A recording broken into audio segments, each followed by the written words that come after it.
Paano maiiwasan ang pagkalunod? Matutong lumangoy.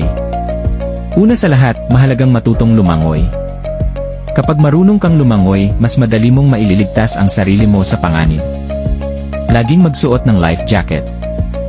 Kapag nasa bangka o malalim na tubig, siguraduhing may suot kang life jacket. Nakakatulong ito para manatili kang nakalutang. Huwag lumangoy mag-isa. Huwag kailanman lumangoy mag-isa. Mas ligtas kung may kasama ka at may nakabantay na matanda. Bantayan ang mga bata. Sa mga magulang o tagapag-alaga, bantayan palagi ang mga bata kapag nasa tubig. Huwag mag-text o gumamit ng cellphone habang nagbabantay. Sundin ang mga batas sa tubig. Laging sumunod sa mga panuntunan sa swimming pool o tabing dagat.